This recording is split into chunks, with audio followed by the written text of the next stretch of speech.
Ah, bonjour, mesdames, messieurs. Bienvenue dans mon atelier. Une 16 par 20 toujours en pouces.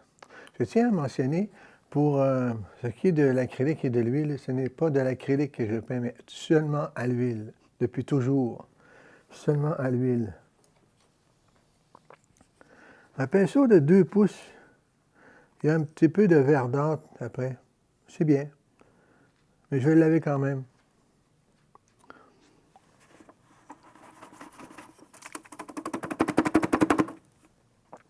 Je tiens à mentionner aussi, dans le récipient que j'ai ici,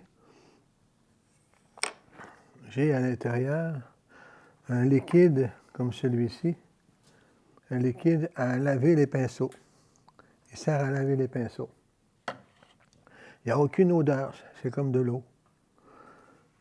On lave les pinceaux dans le récipient dans lequel j'ajoute une petite poubelle de broche. Vous savez, les petites poubelles de bureau. J'installe ça là-dedans. Ce qui permet de gratter les pointes du pinceau sur la broche et de bien nettoyer en secouant simplement. Il y a un surnom, souvent, on donne des surnoms à des choses et à des gens. On l'appelle la grenouille, parce que là où vivent les grenouilles, il y a de cette couleur-là, un grisâtre, verdâtre dans le fond, un peu comme de l'eau stagnante. C'est pour ça qu'on dit, on sert de la grenouille. En réalité, c'est le récipient pour laver les pinceaux. Un bleu pâle, le bleu outre-mer. Le bleu outre-mer est assez foncé, mais parce qu'il est mélangé avec blanc, qu'il est pâle. Il est de plus en plus pâle.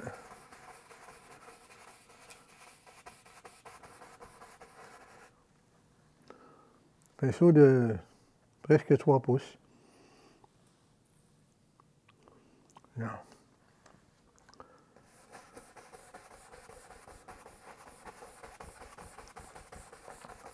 Des petits mouvements pour mieux comprendre les couleurs. Non.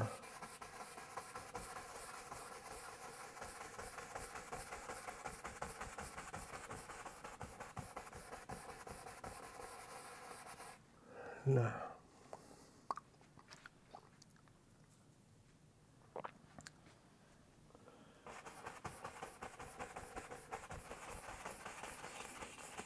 On remplit bien la toile avec du bleu outre-mer. Un tout petit peu de rouge pour donner un violacé. Il devient violette en partant. Violette de cobalt, violette minérale, violette de dioxazine.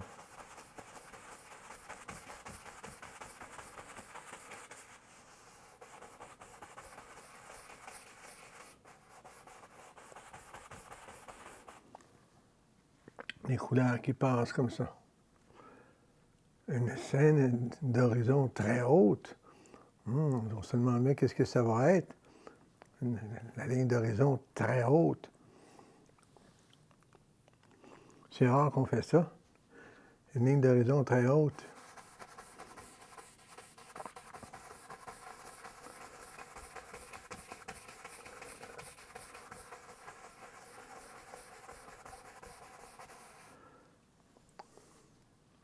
Je voulais remercier mon ami Eggy Ignazio de Montréal, un très, très, très grand artiste peintre.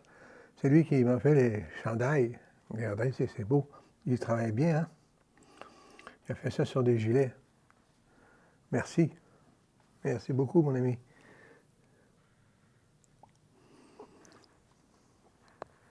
Les nuages ici, assez apparents encore.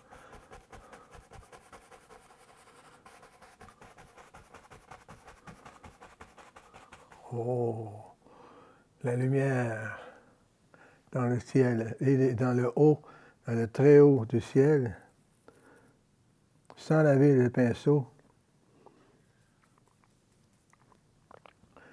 du rouge de cadmium foncé, du bleu outre-mer et du gris de peigne foncé. Couleur forte. Regardez. Wow! Mais je n'ai pas lavé le pinceau. Ce qui fait que le blanc qui reste après le pinceau va le pâlir tout de suite. Il va l'empêcher d'être trop foncé. Les mouvements sont petits. Et si les mouvements sont petits, c'est pour mieux contrôler les couleurs. Si on donne de grands coups de pinceau, ça donne strictement rien. Ça va remplir le ciel, c'est tout. Mais il va toujours en manquer à des places, parce que le pinceau va trop vite. Là, ça, j'ai besoin de ça. On a besoin de ça. Du rouge de cadmium foncé, bleu outre-mer et gris de peigne foncé. Couleur très forte.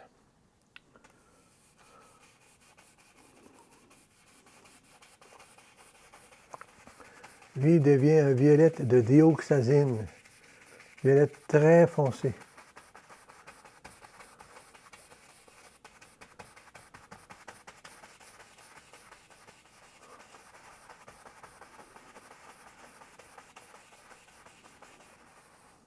Là, comme ça. C'est ça qui est important. Vous avez un gris rouge dans le roux, très fort. Vous avez un bleu pâle avec rouge, très faible. Je n'ai pas voulu les laisser séparés. J'ai voulu les mélanger ensemble. À ne plus savoir où commence le foncé, où finit le pâle, ou vice-versa. Comme ça fait mon affaire. Ce qui fait ressortir le nuage encore plus. Donc, la mer, l'océan. Rouge, bleu outre-mer et gris de peigne. Les couleurs de la mer.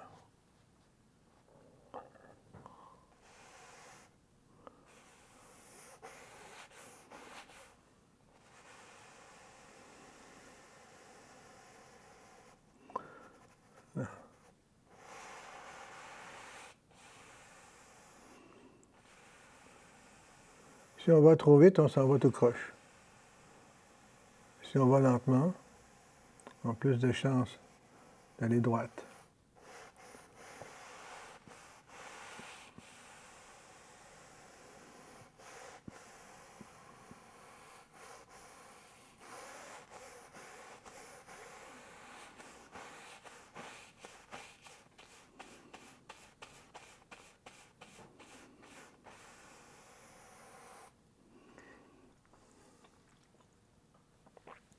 On va le parler juste un petit peu.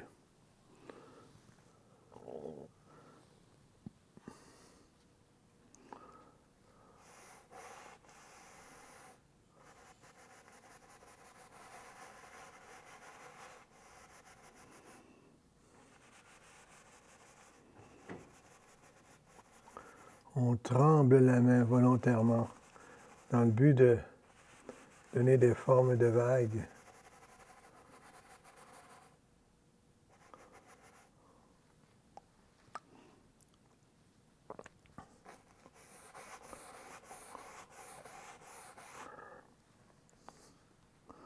Du bleu.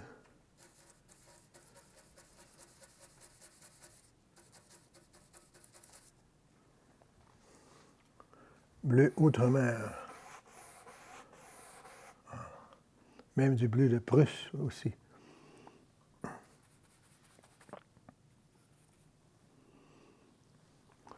Bleu outre-mer, bleu de Prusse et blanc.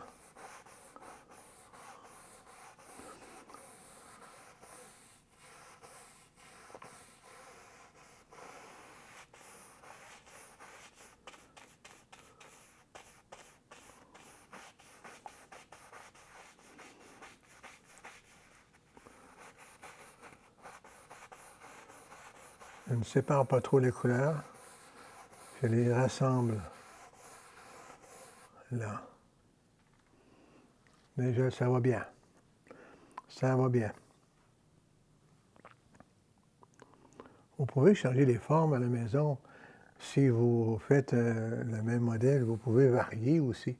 Mettre de l'eau calme à la place de faire des vagues. Vous pouvez changer de couleur aussi.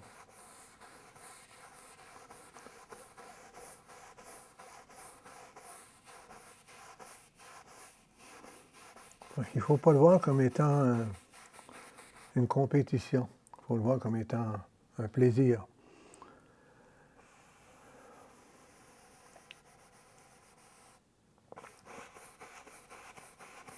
Un peu de gris de pain. Le bleu commence à prendre trop de place.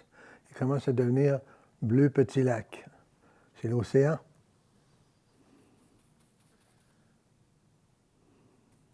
Il ne faut pas qu'il devienne bleu petit lac.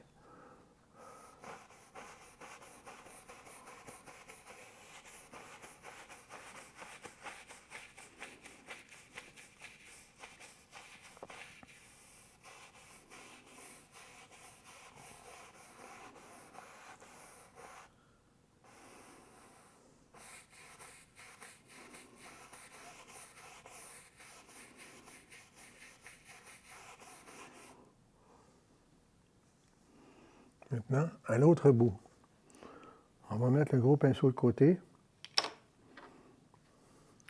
On va laver le pinceau dans la grenouille.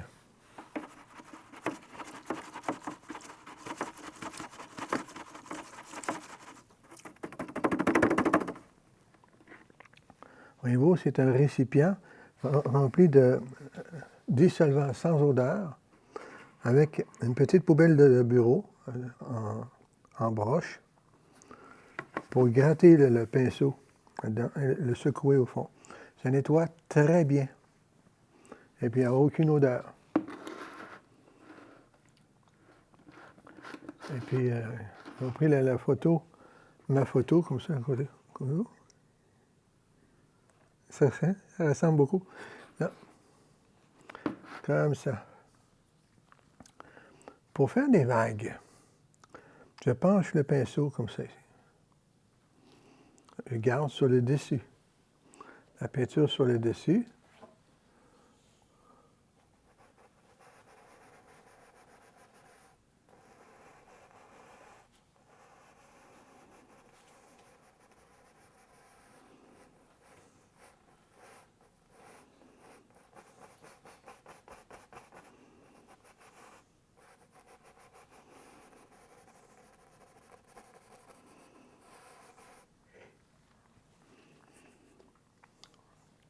On va commencer à voir les vagues apparaître. Encore quelques minutes pour voir les vagues apparaître.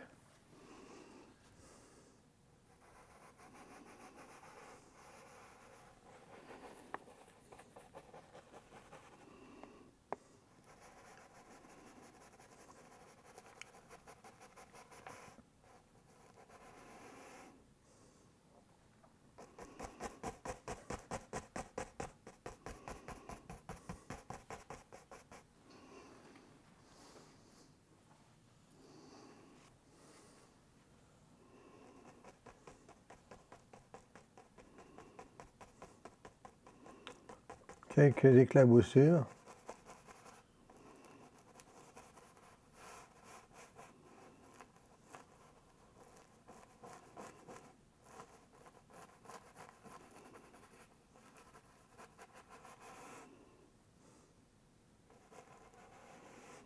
Là.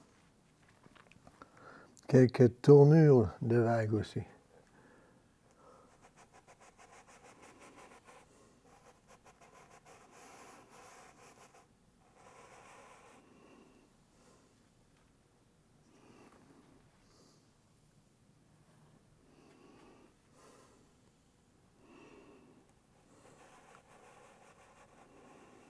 Là. Maintenant,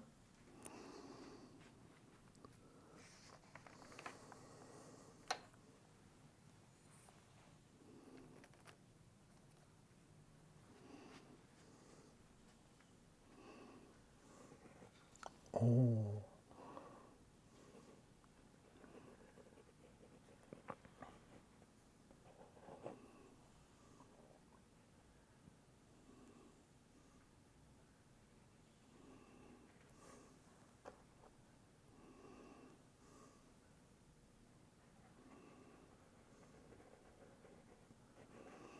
Le récif toutes sortes de couleurs.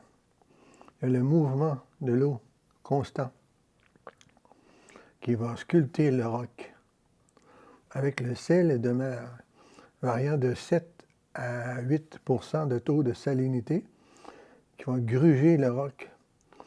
Et quand le soleil va frapper sur le roc, quand les rayons du soleil vont se déposer sur le roc, eh bien à ce moment-là, il va y avoir toutes sortes de couleurs qui vont sortir. Un certain mouvement s'appelle le silex. Le silex, on pense à café, mais c'est du silex. C'est blanc et ça a toutes sortes de formes dans le roc. Des dessins incroyables. Là, je le garde comme ça. Il n'y a pas de lumière forte ici parce qu'avec les couleurs du coucher du soleil bientôt, ça reste dans le foncé. Gris de peigne, terre d'ombre brûlée, terre de sienne brûlée. On va sculpter le roc, les îles de roc. Là. On va lui donner de la forme plus sévère, plus costaud.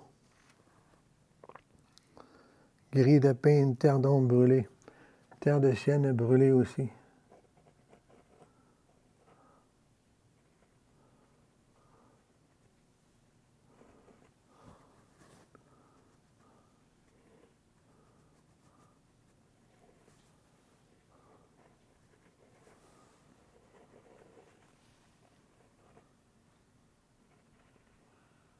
On ne verra pas son ombrage sur l'eau parce qu'il est trop en mouvement.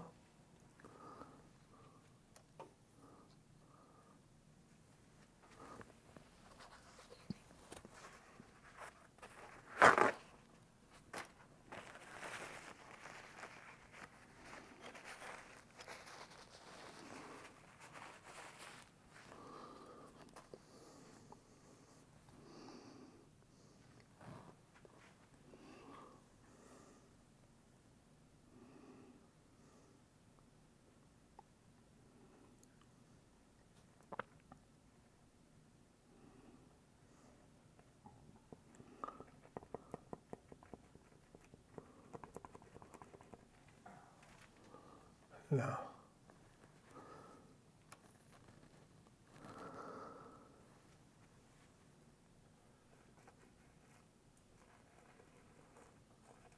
Les vagues vues de loin.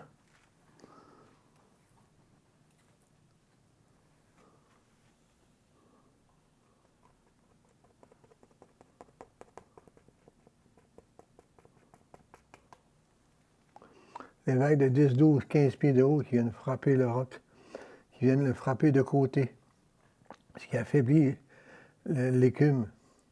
Et quand ça frappe directement dans le côté ou de front, le splash est énorme. Il est énorme.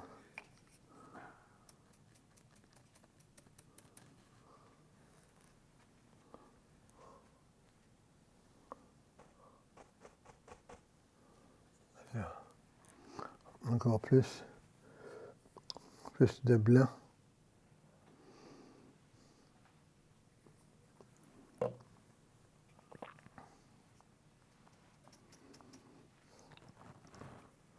Là.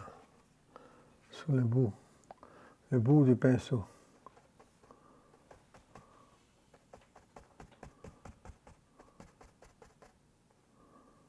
Là.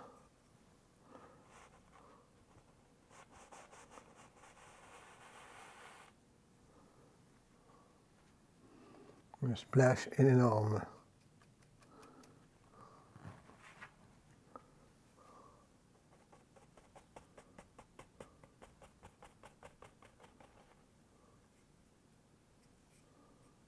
Il y a beaucoup de blanc. Il y a beaucoup de splash.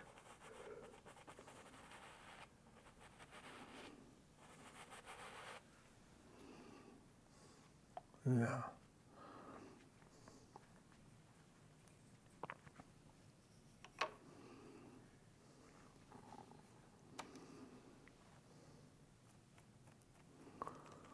terre d'ombre brûlée, grille de peigne et terre de sienne brûlée, les trois ensemble.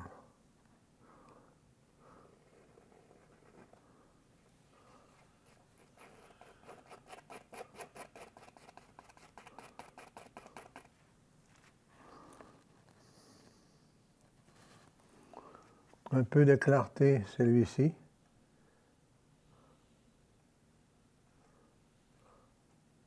Là. Lui, non, il est vraiment dans le froid et dans le mouvement constant.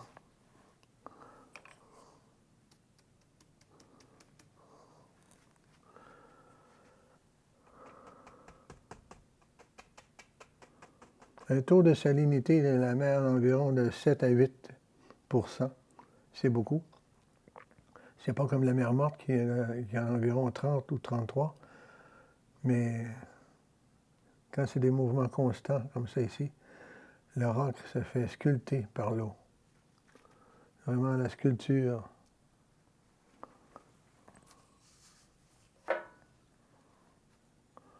Du blanc avec la spatule.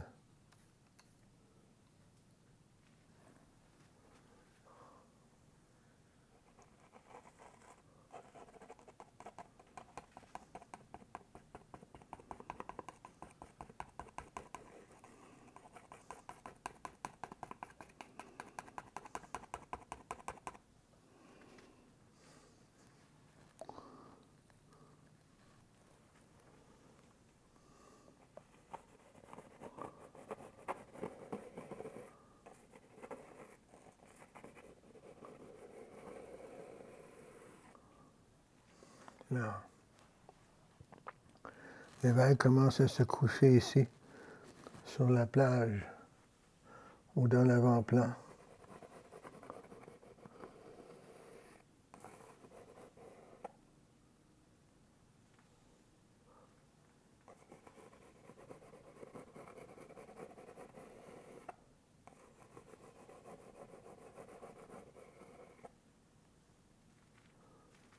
Les vagues se couchent sur la plage. Le roc qui se travaille à l'autre bout.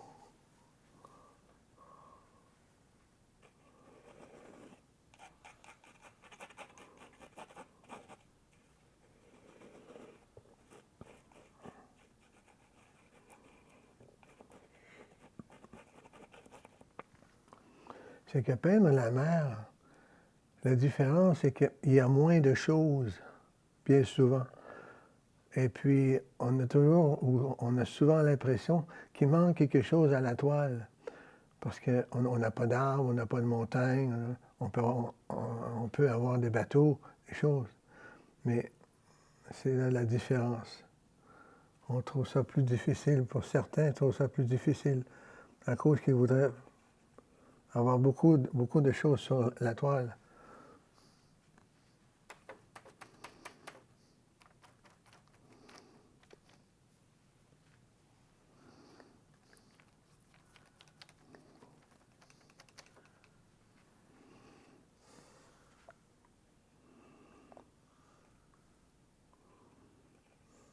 Là, de la lumière sur celui-là ici.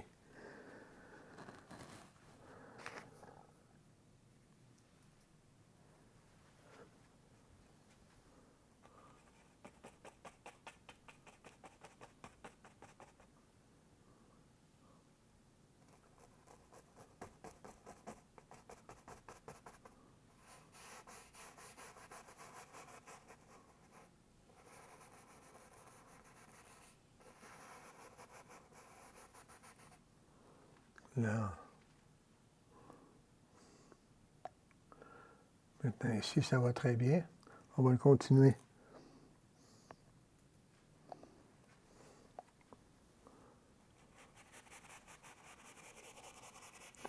Il y a des paysages marins aussi, avec les îles, et puis les sapinières, et puis les palmiers. Il y a beaucoup de choses à faire.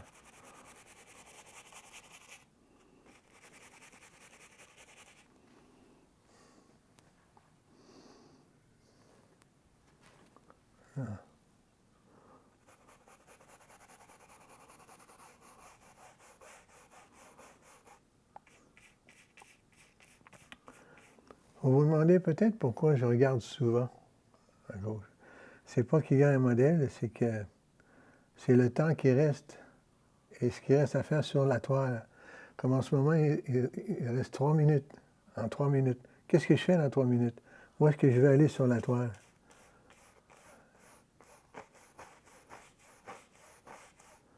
Je découvre au fur et à mesure.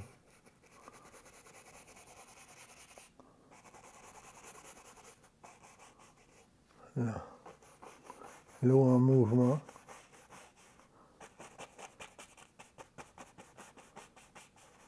Là.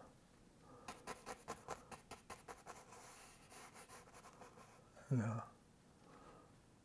Du mouvement sur l'eau, du splash. L'eau qui tourne et retourne.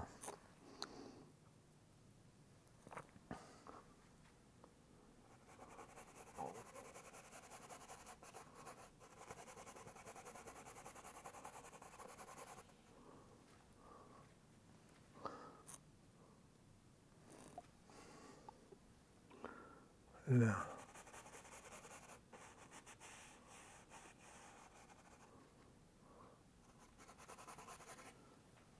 Ah, du mouvement. Ah, on a du rock. On peut faire ce que l'on veut. On peut même changer les formes. Je l'aime bien comme ça, mais on pourrait faire ça. Là. On pourrait aussi faire ça. On pourrait changer les choses que l'on veut. On peut faire ce que l'on veut avec ça. Les oiseaux, les petits voiliers, et ça continue. Vous pouvez faire ce que vous voulez. Le plus plaisant dans tout ça, c'est de ne pas être en compétition. De ne pas être en compétition, mais simplement de s'amuser à découvrir. Ouais. S'amuser à découvrir toutes sortes de formes et de couleurs. Il nous reste 50 secondes. En 50 secondes, je vais continuer à faire des petits oiseaux.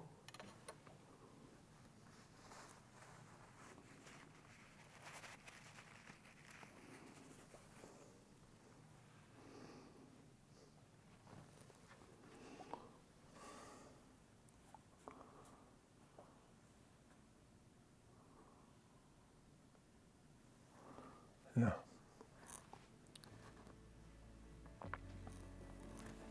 En déroulant le pinceau. Je vous remercie beaucoup d'avoir été des nôtres. Portez-vous bien, prenez soin de vous et à bientôt. Bonne peinture!